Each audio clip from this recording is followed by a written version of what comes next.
सात मासरे पंचम थर ओडिशा गस्त करेंगे प्रधानमंत्री। आसंता 28 रे Utkarsh Odisha make in Odisha conclave रे जोगदेवे मोदी। गत 7 मास मध्य यह प्रधानमंत्री मोदी पंचम ओडिशा गस्त। प्रथमे बीजेपी सरकार शपथ ग्रहण उत्सव में जोगदे पर सुभद्रा योजनार शुभारंभ करने ओडिशा गस्तरे आसिथिले प्रधानमंत्री। पर डीजीपी सम्मिलनी एवं निकट में प्रवासी भारतीय सम्मिलन में जोगदेवाकू ओडिशा आसिथिले प्रधानमंत्री। आसंता 28 रे उत्कर्ष ओडिशा कार्यक्रम शुभारंभ करेंगे। एथिपाई मुख्य शासन सचिव उच्चस्तरीय समीक्षा करिसेंती। मोदी गस्त बेले जेभली कौनसी त्रुटि न रुहे सेथिप्रति गुरुत्व देइछंती मुख्य सचिव। जनवरी 28 तारिख सकाळ 8:35 समय प्रधानमंत्री नुआ दिल्ली बाहरी पूर्वाह्न 10:35 समय भुवनेश्वर विमान बंदर में पहुंचे और पूर्वाह्न 10:55 जनता मैदान में पहुंचे। 11 12:30 पर्यंत Utkarsh Odisha make in Odisha conclave रे जोगदेवे एवं पर 12:55 भुवनेश्वर विमान बंदर उत्तराखंड अभिमुखे यात्रा करेंगे। अधिक सूचना प्रीतिकांत नायक अच्छा।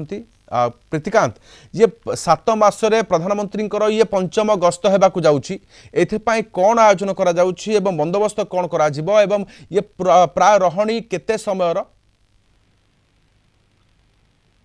राधेश्याम देखु 28 तारिख दिन प्राइम मिनिस्टर नरेंद्र मोदी ओडिशा गस्तर आसुचंती।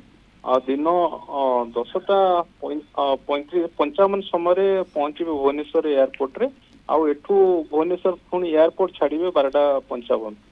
जदि आपण देखिबे उत्कर्ष ओडिशा जो कार्यक्रम रही तार शुभारंभ करेंगे उद्घाटन करेंगे प्राइम मिनिस्टर नरेंद्र मोदी।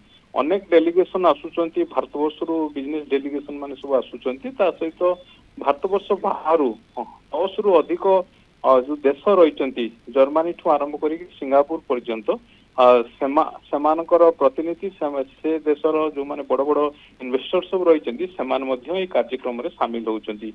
तेणु दिन 11टा बेले जनता मैदान रे जो रही उत्कर्ष ओडिशा कार्यक्रम से जाइए पहुंचे आउ कार्यक्रम सरिबा परे पुणी से फेरीजिबे।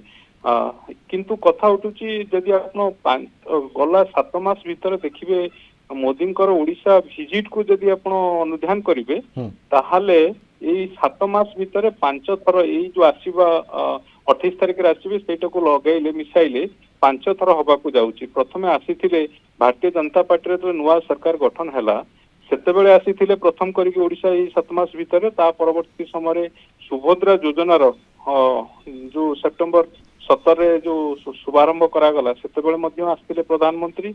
तापरे डीजी सम्मेलन में जोग देइथिले आउ निकट रे प्रवासी भारतीय सम्मेलन जो जनता मैदान आयोजन होतला सेतिरे मध्य जोग देइथिले प्रधानमंत्री। आउ एबे उत्कर्ष ओडिशा जो कार्यक्रम हबो सेतिरे मध्य शामिल होबाकू जाउचंती।